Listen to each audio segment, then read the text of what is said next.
My name's Peggy Phillips, and I am the owner of Dial M Productions. I got started by doing what I did as a kid. When I was younger, I was, like many people have, they have their children that are dancers, singers, actors. So I was always someone who was performing as a kid. And my goal with whatever I was doing was to make it into a production. And when I was younger, I didn't know that's what a producer was. But as I grew up and went to college, I found out that my love for entertainment grew into producing events. And so it's my life's passion, is to put on parties and produce events. Oh, there's a couple of things. First of all, I love the performers. So I have a genuine love for what the entertainers do. So I enjoy working with them, whether it's someone who's a band or it could be an actor, it could also be a Cirque du Soleil type performer. I love the performers. And then there's a whole beauty of creating an event. It's a one-time thing. You're going to put, it's like making a beautiful dinner. You're going to put all these pieces together and you're going to have it one time. And it's just the excitement of, can you make this the most amazing, product you have? And then, of course, you have the client. The client is always the person who has a bit of a vision of what they want, although some are very detailed, but most of them have a vision of what they want. And it's a big occasion. The majority of our clients are corporate people, but it's a big plan. So when we bring them together, we want to make them as happy as they can, and it's great to see someone really pleased. They're relaxed, they know you're going to take care of everything. So I have 3 levels that I work with, which is talent, which is the product, and then of course the client.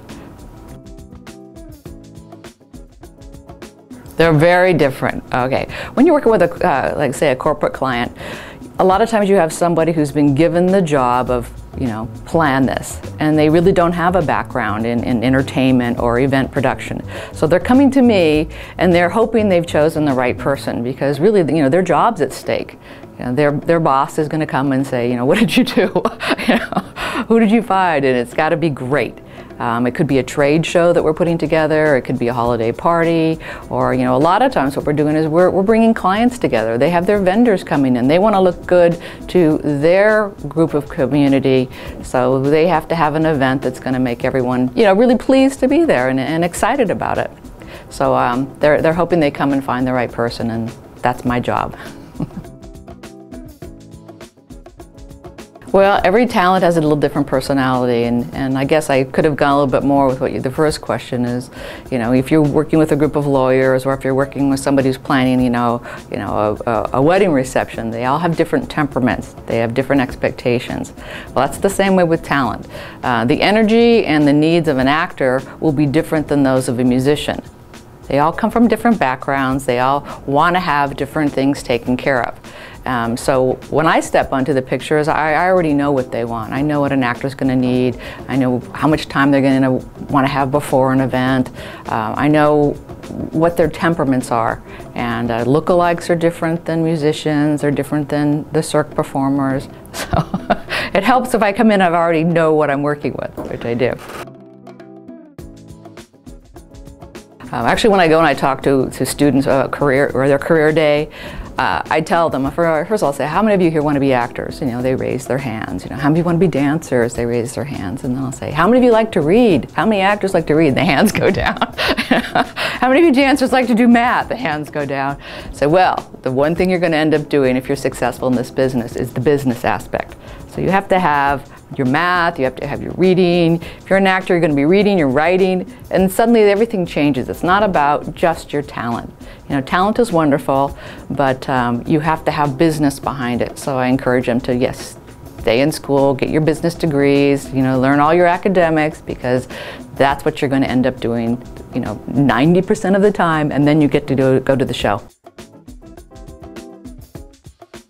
Well, the majority of the talent that I have, they're very seasoned performers, so they're pretty well versed in what they do well. The difference is that it's not their show, and that's really important to me. It's an event that I'm creating for the client. So you can't have an actor who wants to do their show, it's my stage, it's my thing. When we're putting on parties, which is what we do, there's a goal behind why they're having this party. And it takes a different type of a performer to realize that, yeah, if they want the music turned down, the music's turned down. If they don't want to hear that type of a song, they're not going to get that type of a song. With actors, there's a lot of politically correct things we need to do nowadays. Yes, do them.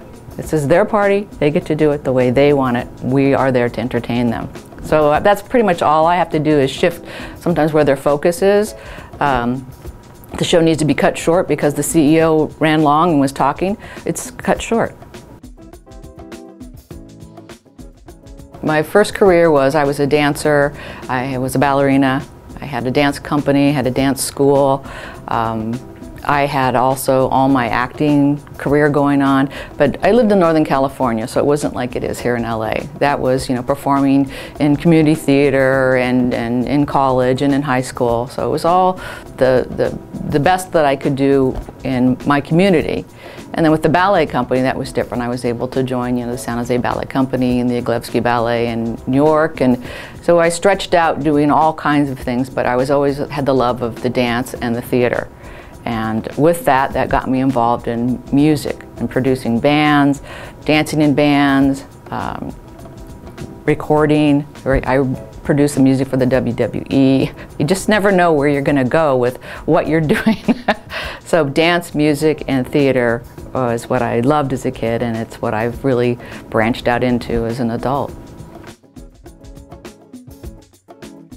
When I retired as a dancer, I wanted to end my career when I was on top. I didn't want to be the dancer that fell down the stairs.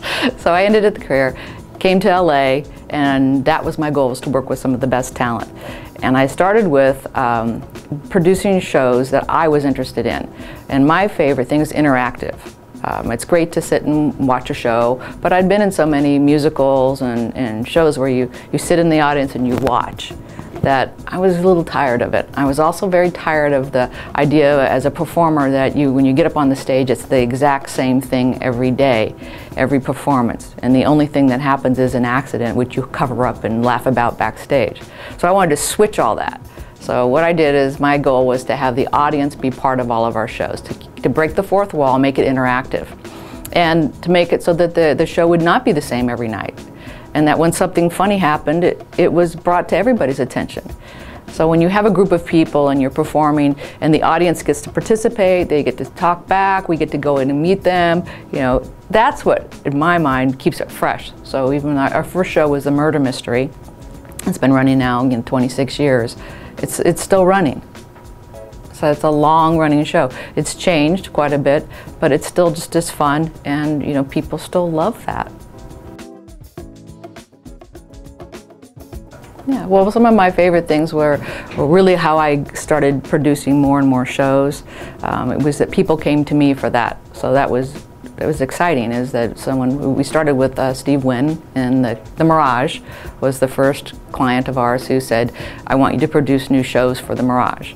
And so we did. We did an interactive wedding, we did all kinds of shows, and that spun through Vegas. So Vegas was a big part of our life in the 80s, early 90s.